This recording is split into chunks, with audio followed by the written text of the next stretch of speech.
أعوذ بالله من الشيطان الرجيم بسم الله الرحمن الرحيم وإذ قال موسى لقومه يا قوم اذكروا نعمة الله عليكم إذ جعل فيكم أنبياء وجعلكم ملوكا وآتاكم ما لم يؤت أحدا من العالمين।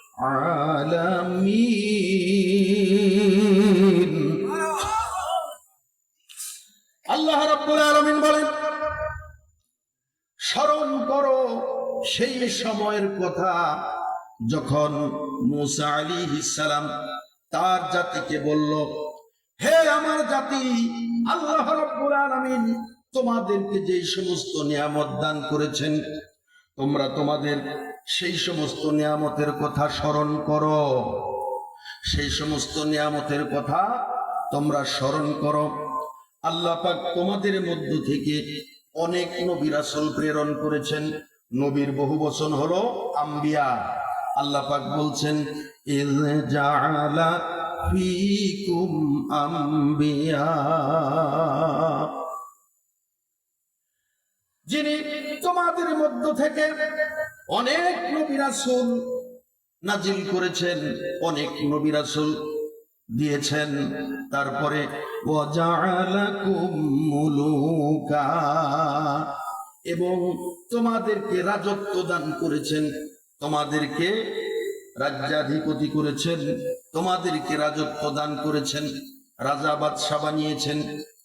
আল্লাহ পাক আরো বলেন, وآتاكم ما لم يؤت أحدا من العالمين।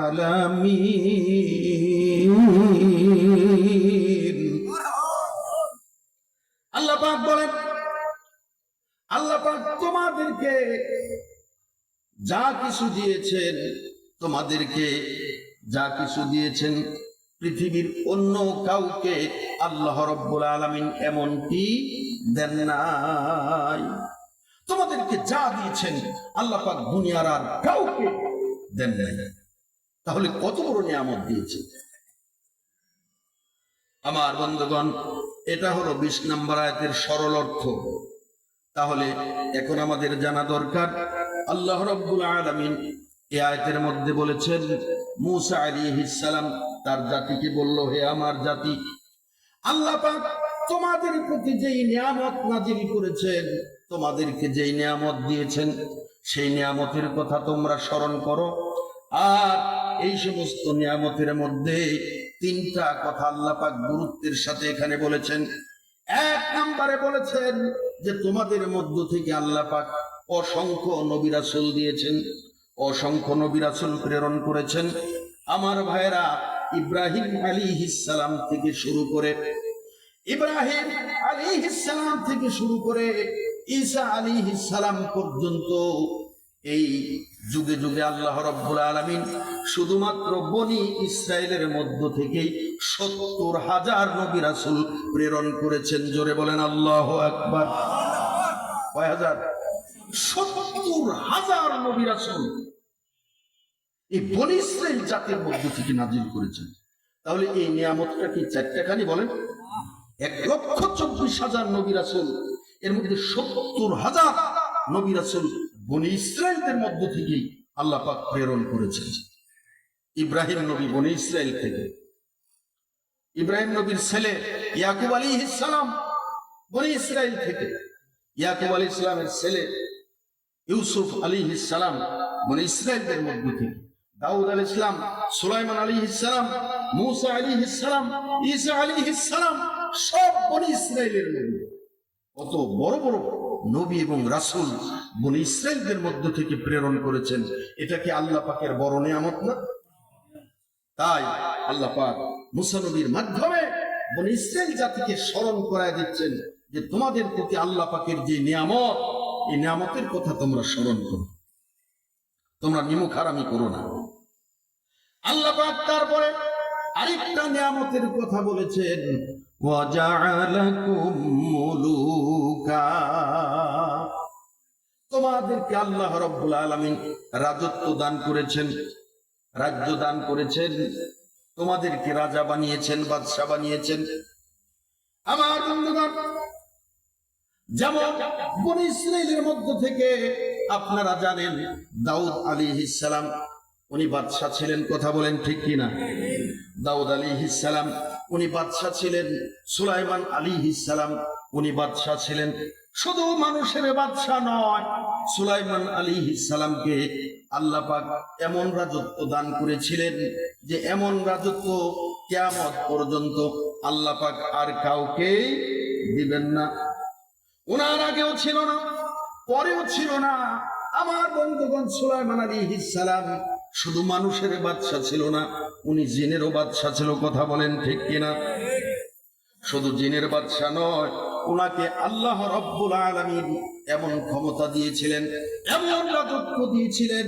সুলাইমান আলাইহিস সালামের যেই সিংহাসন ছিল, সেই সিংহাসনে বসে উনি সিংহাসনে বসতেন। ওনার সিংহাসনের ডান দিকে ছিল 2000 চেয়ার, বাম দিকে ছিল 2000 চেয়ার, সামনে ছিল 6000 চেয়ার। তাহলে কয় হাজার হলো? মোট 10,000। এই 10,000 সভাসদবর্গ সহ যখন এই সিংহাসনে উনি আরোহণ করতেন, বাতাসকে হুকুম দিতেন, হে বাতাস, আমি এখন অমুক জায়গাতে যাব, আমাকে পৌঁছিয়ে দাও। সঙ্গে সঙ্গে চারিদিক থেকে বাতাস এসে, ঝড়ের মতো বাতাস এসে এই সিংহাসনটাকে উপরে উঠায় ফেলতো। উপরে উঠায় ড্রাইভার ছাড়া, তেল ছাড়া, বিদ্যুৎ ছাড়া এই সিংহাসনকে সুলাইমান আলাইহিস সালামের নির্দেশ মতো ঠিক জায়গাতে পৌঁছায় দিত। চিৎকার দিয়ে বলেন আল্লাহু আকবার। আমার বন্ধুগণ, আজকে আমাদের বাংলাদেশের আকাশে, গোটা বিশ্বের আকাশে আমরা দেখতে পাই উড়োজাহাজ, বিমানগুলো আকাশে উড়ে বেড়ায়। 400 যাত্রী, 500 যাত্রী, 700 যাত্রী, 1200 যাত্রী, সর্বোচ্চ 1200 যাত্রী নিয়ে বিমান আকাশ পথে উড়ে বেড়াচ্ছে। 1200 যাত্রী নিয়ে যেই বিমানটা আকাশে উড়ে বেড়ায়, সবচাইতে বড় উড়োজাহাজ, সবচাইতে বড় বিমান। আমার বন্ধুগণ, অথচ সুলাইমান আলাইহিস সালামের সিংহাসনে 10,000 যাত্রী সহকারে আল্লাহ রাব্বুল আলামিনের হুকুমে, সুলাইমান আলাইহিস সালামের নির্দেশে এই বাতাস আকাশ পথে উড়ায় নিয়ে গিয়ে তার গন্তব্যে পৌঁছায় দিত। কোনো পেট্রোল লাগতো না, কোনো ডিজেল লাগতো না, কোনো ড্রাইভার লাগতো না। চিৎকার দিয়ে বলেন সুবহানাল্লাহ। কত বড় রাজত্ব, কত বড় মর্যাদা। আমার বন্ধুগণ, ইউসুফ আলাইহিস সালাম, ওনাকেও আল্লাহ পাক রাজ্য দান করেছেন, কথা বলেন ঠিক কিনা? উনি কি রাজত্ব চালায়নি? তাহলে এই যে বনী ইসরায়েলের বড় বড় রাজা, বাদশাহ আল্লাহ পাক দান করেছেন, সেই কথাটা আল্লাহ পাক এখানে বলছেন, ওয়াজআলাকুম মুলুকা, তোমাদেরকে আমি রাজ্যের অধিকারী বানিয়েছি, তোমাদেরকে রাজত্ব দিয়েছি। এটা তো গেল।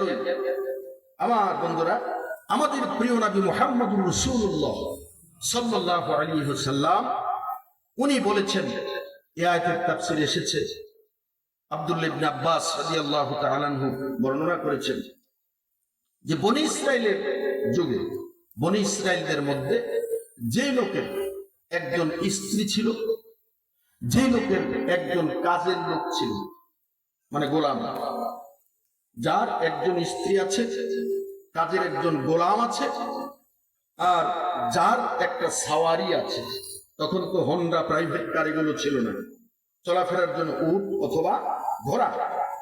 একটা সাওয়ারি যার আছে, একজন স্ত্রী যার আছে, আর একজন পরিচারক গোলাম যার আছে, এই লোকটাকে সেই যুগে বাদশাহ বলা হতো। সেই যুগে কি বলা হতো? যে সে বাদশাহ, বর্তমান যুগের বাদশাহ, কারণ তার কাজের লোক আছে বাসাতে। আবার ঘোরাফেরার জন্য একটা সাওয়ারি আছে, তার স্ত্রী আছে, তার মতো এত সুখী লোক আর কে? এই জন্য বনি ইসরায়েলদের মধ্যে এমন লোক তো ছিল, সে যদি তাদেরকে বাদশা বলা হতো। তাহলে এখানে দুটা নিয়ামতের কথা আমরা